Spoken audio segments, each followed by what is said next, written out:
Welcome, Pedro, to Metalarium Pages. It's a great pleasure to talk with you about Grog, this new album, Spheres of Atrocities, and more things related to the metal world. So we started by asking how is the band during the last 8 years, because your previous album, Oblivionary Rituals, was released in 2020, 2017. Yes. Well, to keep it short, because 8 years is a lot of time, we have been very busy. By the way, we released several editions. Okay, we had a split with Namek, one of our favorite Portuguese bands concerning grindcore. We also had a split with Agathocles. Okay, we also had a three-way split with two other bands that I deeply sorry, but I can't remember their name right now. Mhm. Okay, and we did several versions from several bands that we like, such as Dead Kennedys, Ratos de Porão, Extreme Noise Terror, Napalm Death, Doom, Mhm. and I think I haven't forgot any version that we did. So we have been very busy. Um, I think it's important to say this because it was a very big issue all over the world. We had also the pandemic, right? So the pandemic brought a lot of difficulties and a lot of restraint and objections for art in general to progress, to create, to get time to do things together, to have public in in shows, in rooms, in rehearsals. Everything was very affected with the pandemic. So the new album comes out from a creative effort that we always have concern because we like to do something that enable us to progress, as musicians, as a band, and as persons also. And gathering all these factors that I mentioned later a while ago, um, the album came 8 years afterwards the previous one, and I think still it came on the right time. We are ready to show our new face of our new musical face. And we are very happy with the outcome of it. Yes. Okay, okay. So, in this situation, when do you decide to start songs for this sphere of atrocities? It was during the last year, or perhaps it was during the pandemic, because at that moment we have a lot of time. A lot of people have more time. The songs have already maybe 3 to 4 years, maybe. Okay. Mm. Um, the thing is that they mostly were written during the pandemic. Okay, and that meant that we wrote the songs individually. Okay, so we did the recordings of the songs at home and sent the songs to each other, and then each one of us had to practice the songs, had to transform the songs to the final version that you can hear right now on the album. Okay, it was a slow process because in this album, Alex wrote 7 songs and Ivo wrote 4. And Alex, although he's a bass player, he also gets a little bit along with the guitar, but it's not its strongest point as an instrumentist. So he had to record guitars much slower. Okay, and then he had to use a program that was like I can't recall the name of the program, the musical program, but the sound of the songs were like the computer games back in the 80s. I don't know if you remember Spectrum, for instance. Okay, the sound was very awful. Okay, so we had to understand what the riffs were, the meaning and the emotion that the riffs brought together, and afterwards we have to construct the song building, as I could say, and that was a process that took some time, but I think that it was worth it to wait for, and I think that we have a strong album with strong music right now to show everybody. Mm. Okay, okay, okay. So now, well, so I saw, yeah, you are right on this one. During the transition to release this album with the previous one, there is three splits. That's with a different bands, like four, three, four, like seven bands, six bands that you play with this into these splits. So why do you decide to release these splits three in a way? Meanwhile, we are waiting for the album. Yes, to do with the opportunities, Javier. Most of the times, we are contacted to do a split, okay? Uh, that was the example of the three-way split that we recorded. We used some songs that were already released on the Evolutionary Rituals, so there's nothing new on that split, but we said, why not? It's a chance for us. Let's go for it, okay? Um, on the other hand, um, for instance, uh, I know the guys from Agathocles since forever, and we had the chance to play together back in 2019, I think, and it was like we must do a split together because we have to celebrate this friendship that we have for so long, and it's Agathocles, it's they are a big reference in the world scene concerning grindcore, and they are also responsible for a lot of good music in the world panorama. So they said yes, we said yes, we get along with the labels. The label said also yes. It was a very natural thing, And the same thing happened with Namek. Okay, the Namek are close friends, almost brothers from our side. Actually, our drummer Rolando plays drums for Namek right now. Okay, so if there's a meaningful split that we should do with a Portuguese band concerning grindcore, it's Namek.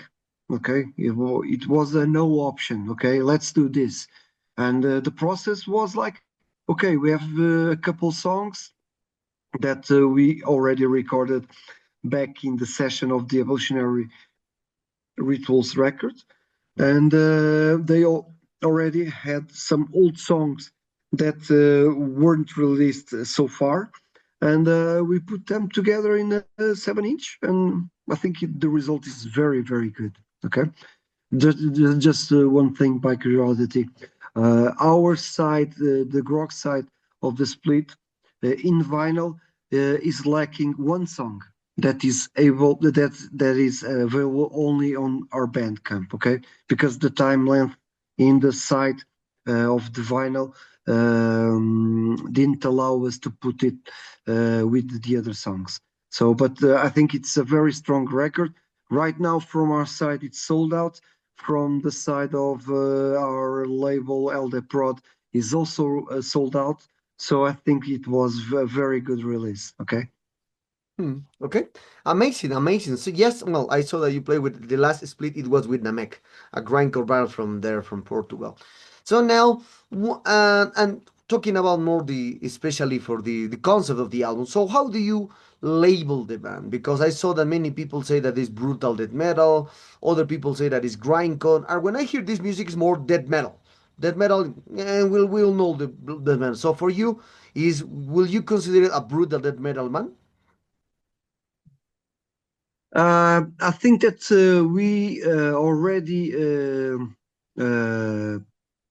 played more brutal death metal than we are playing right now in this album. Um, to label us, I think that we are into extreme music. It's easier for me. Okay, we do extreme music because we have a strong background in the grindcore. We have a strong background in brutal death metal.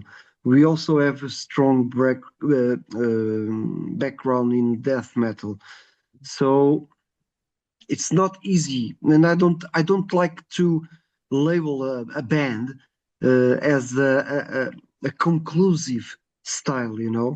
I think that right now, and it was an objective for us. Okay, when we recorded Evolutionary Rituals, we came to the conclusion that we had recorded probably our most brutal album ever. Okay, it's very heavy, it's very intense, it's very fast, it's very in your face, it's very raw.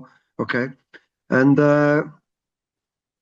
since we want to do something different, we concluded also that we would like to do a much more organic experience approach, and these songs that we present on Sphere of Atrocities are more organic. Okay, they are more, they seem much lighter. Okay, but they are not. Okay, they are more probably irritable. They invite you to a more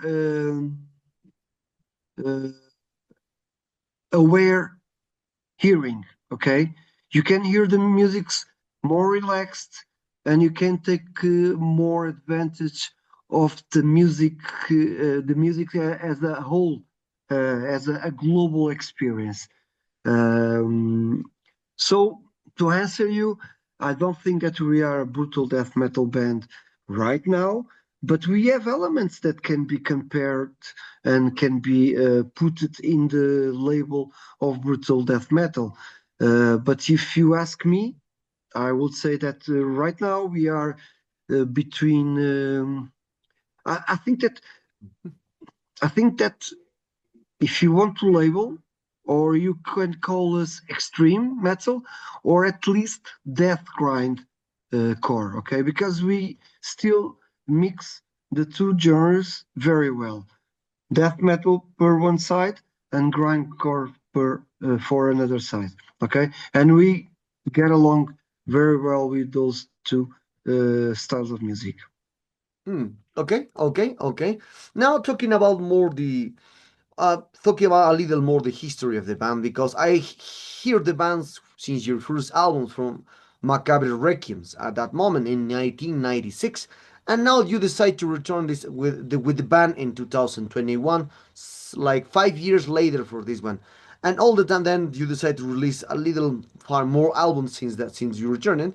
So at that moment, so why you just release in one album in the 90s? Because the band started in 1991, and also no more people knows about more death metal bands in Portugal. Well, uh,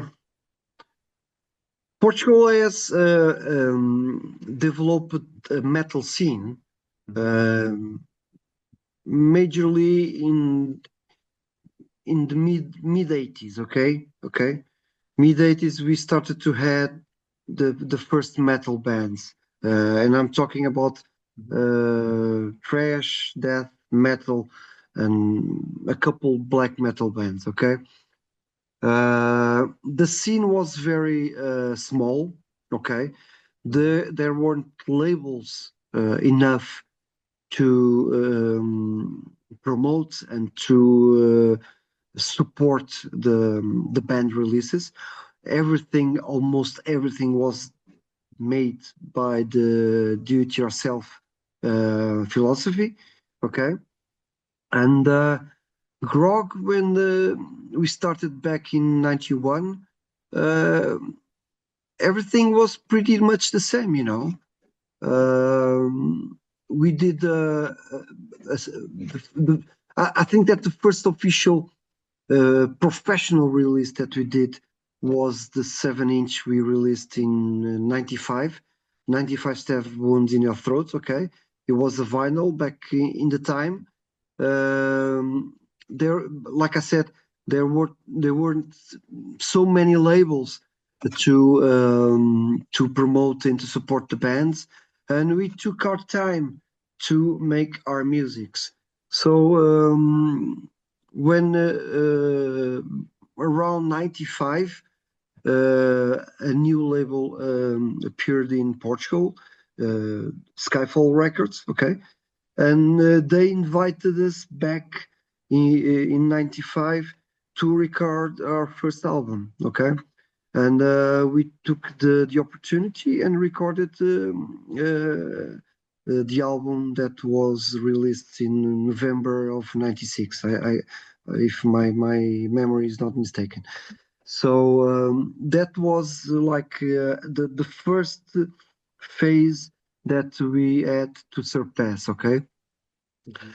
after the album was recorded, we had some lineup problems, and those lineup problems eventually contributed for the biggest stoppage that we had back in that time. You know, we lose the guitar player, we lose the bass player, and we lose the drums. Okay, the drum player, and only I and Ivo Martins that got in the band in 1996, if I'm not mistaken. Also, uh, he got in the band. He's a guitar player, but he entered the band as a bass player. Okay, so we had after that dismissal of almost all original elements. I was the original member in the band at the time with Marco and with Johnny. Hugo already had entered to substitute João in 1993, I guess. Okay, so after their exit from the band, we had to find new players and new elements to play our style of music. And it wasn't easy at all to find Portuguese musicians that have the abilities to play extreme music. Okay, there weren't too much drummers that played, for instance, blast beats. Okay, so it wasn't a very easy moment of our history, but we managed to get some drummers, okay? And only after we stabilized the new lineup, we began to work in new songs, okay? And those new songs eventually came out in 2001 in our second album named Odes to the Carnivorous. Okay, so everything here in Portugal is slow. Okay, it's slow because we don't live from the music we do. Okay, we have our jobs, we have our families, we have our life, and the time that we have to invest in music is less and lesser. Okay, so that explains a bit the time that we take to release our albums. Okay, not only because of these challenging conditions, because but also because we also like to take our time to write and do something that is important and that allow us to relate with. Okay, we don't like to be copycats. Okay, it's very easy to do something from or to inspire in a work of another band. We want to have our references. We want to have our style of composition, and that's why I think that you could agree with me that all our albums are different from the previous one. Okay, we don't make the same album twice. Okay, and we are working right now with the same lineup for the last 23 years. Okay, and with this lineup, we already recorded 3 albums. Okay, and all the albums are different. Okay, so that's one thing that allow us to get inspired for the next long length that we have to make. Okay. Okay, okay, I understand. Well, yes, all albums from Grog are different since the first one in 1996, great album by the way at that moment, and now, well, we're more than well, you have 5 albums in your career. That's a great thing for the band. So now talking about more a little more the promotion of these spheres of atrocities. What kind of promotion do you have for this one?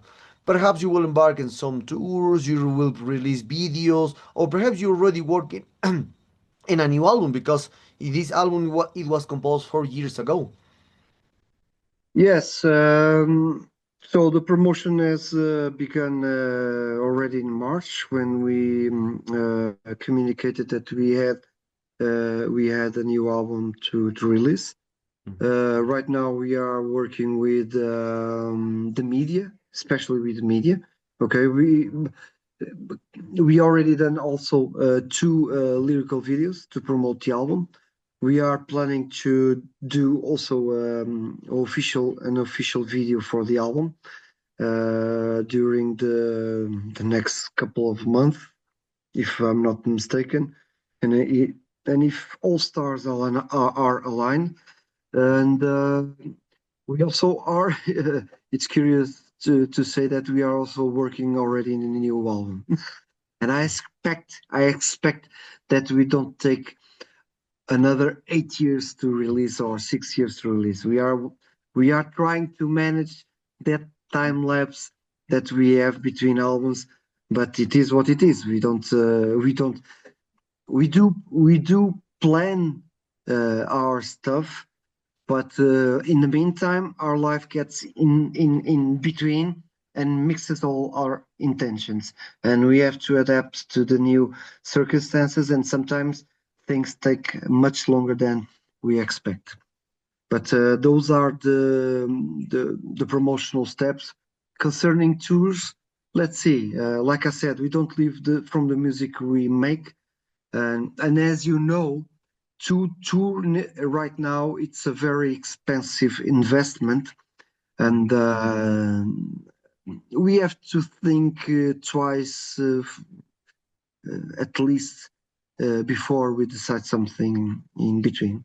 Maybe we can play a couple of shows here and there, but let's see what happens. Oh, okay, okay, okay. So now, well, we are very close to end this interview, Pedro, for this one.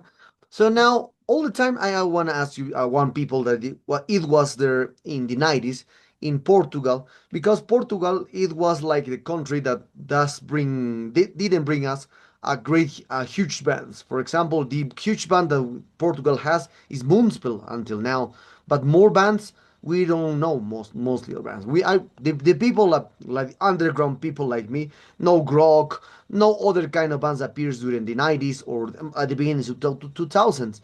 So why always Portugal didn't brought to us, for example, a huge band like Sweden, like United Kingdom, Germany, etc. Well, I can relate that with the kind of structure, cultural cultural structure that we don't have. Okay, um, I think that till today everything is pretty much done by the youth yourself. Okay, the bands have the passion, but the passion is not enough for the bands to give the big step. Okay, we have a lot of great bands in Portugal. Okay, we still have a great bands in Portugal, and it's hard because right now we have, for instance, Garia. Okay, they are getting bigger and bigger outside Portugal, but I think that they have already done it by themselves. Okay, so the bands are promoting themselves and they are uh, reinventing their conditions to maintain their passion alive. Okay, and for instance, I think that one of the uh, factors that combine with this cultural structure is the economy.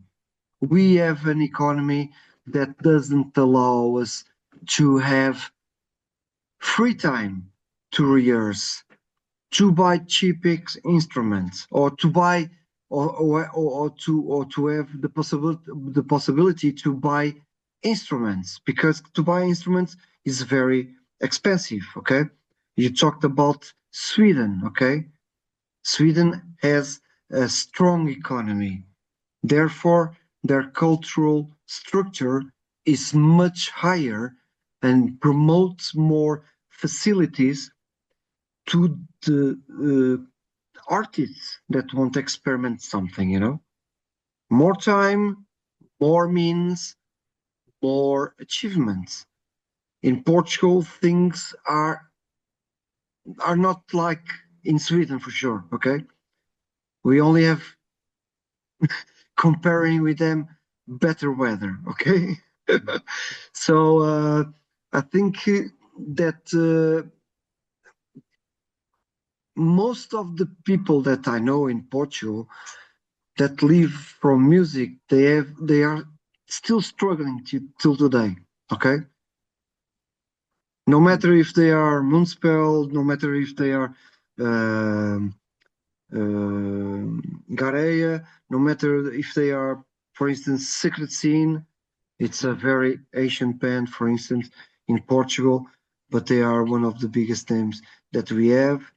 Uh, or Decade, for instance, they are the biggest band concerning releases for sure in Portugal. Okay, so we have a lot of examples that the bands didn't make the big step because, in my opinion, we don't have a consolidated structure between culture and economy, or economy and culture, because the economy defines the type of culture that the country has.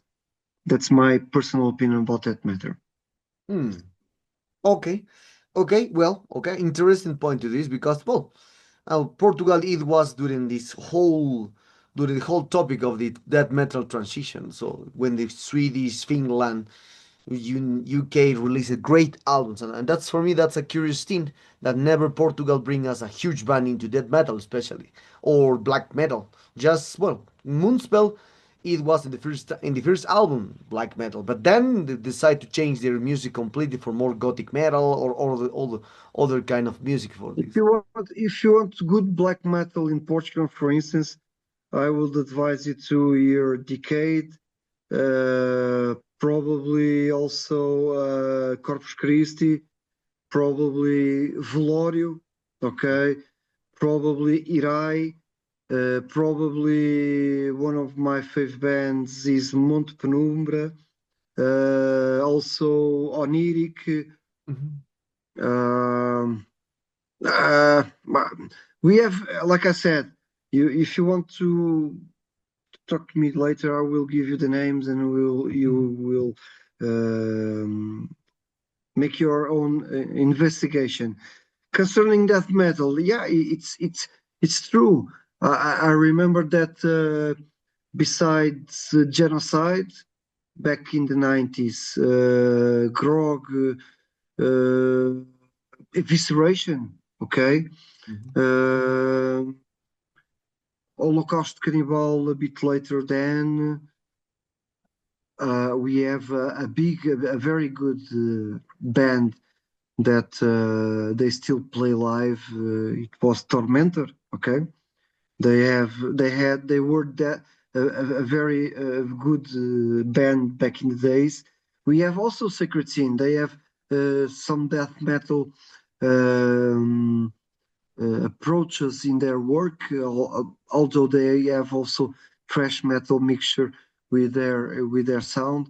But the most extreme bands that appear back then were Genocide, Grog, Evisceration, mostly those ones. We had also Balrot, if I'm not mistaken, and Som Triturador also. But we didn't add also a big scene back then. Okay, we had a very good bands, but the scene wasn't so big. Okay, Hmm. Okay. Okay. Well, yes. Well, yes. I remember from from Portugal at that moment. Tormentor, Sacred yeah, Sin, Grog, Gangrene, Genocide, Gangrene, gangrene, yeah, yeah, yeah, Extreme Unction. Oh, yeah, and extreme action, yeah, yeah, Evisceration. yeah, yeah, yeah, Great yeah, bands from yeah. that way. So, and well, one of the last questions for this interview, Pedro. So now, how can you see now the Portugal is seen nowadays compared to when? Because you were there when all things started into the extreme music there, but now a lot of things changed. So how do you see now the extreme metal scene, especially in Portugal? I think that we have very good bands, like I said. Okay. Mhm. Um, I think that people invest more in music right now. You know, um, everything is more achievable because wants whoever wants to, if someone wants to play music or to produce music, you can do it from home. Okay, you almost can do everything from home. Okay, that's a plus because it eases you as a creative entity. I think that we are still a little behind regarding conditions. Okay, to play live sometimes the promoters uh, they just can't achieve better conditions to offer to the bands. Okay, and that's something that we have to rethink a lot for us, Grog, because we have already 34 years of band. We are not getting younger. Okay, Mhm. and we also have our time very limited to address these needs of playing live, to appear in public, or to make some kind of interview, for instance. Okay, Mhm. we do it, of course, we do it, but we have to decide our priorities right now. Um, we have a lot of awesome bands. Okay, we have. I think that we have, especially black metal. Okay, we have a very good bands. I mentioned a couple of bands like Mont Penumbra and Oniric, for instance. We Mhm. also have a very good band that they have already released two albums. They play a kind of Black Death. Okay, they are ANZ, ANZV. If you don't know them, please do hear them. They are very, very good. Okay. Um, we also have concerning death metal. We have Analepsy. They are very big right now also in Europe and in America. Okay, and I can't. Probably we have a lot more bands, but I can't remember all right now. But we do have great bands that they are creating music that is at least equal to the quality that you hear all over the world. Even though if the bands are not from Sweden, from Germany, from the United States, no matter what, we do good music that allow us to keep us up in the same level that the international artists do and share right now. Okay. What I wish for Portugal is that and I will go again to this point.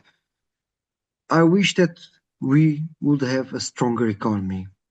That will that will do a lot of difference because if people have more means, I think that people will be more creative and have more possibilities to release albums, to make tours, to go outside, even though if they have to invest from their own pocket, you know.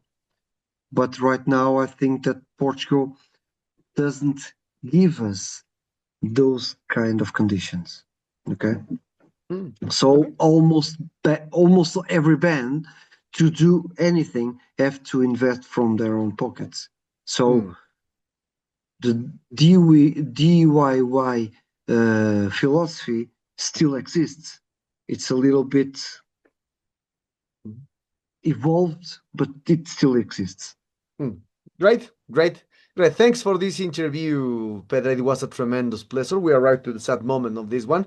Thank you very much for the opportunity to talk with you. I hope it was a pleasure. So this new album is a great one. Perhaps do you want to add something to your Latin American fans and obviously Metallirum followers? Well, thank you in the first place to you for the opportunity and for sharing the name of the band along your partners and all your followers also. To everyone that doesn't know the band, please hear the new album and you can go to our Bandcamp. You can see the information in the interview for sure. So you can go to the Bandcamp. The album is there already to be heard and to be bought also. So thank you everybody. It will be a tremendous pleasure to someday go to Peru, okay, and to South America or to America to play for you guys. I think that we will do a great show for all of you, and you will bang your brains out for sure. Okay. Thank you so much for the support.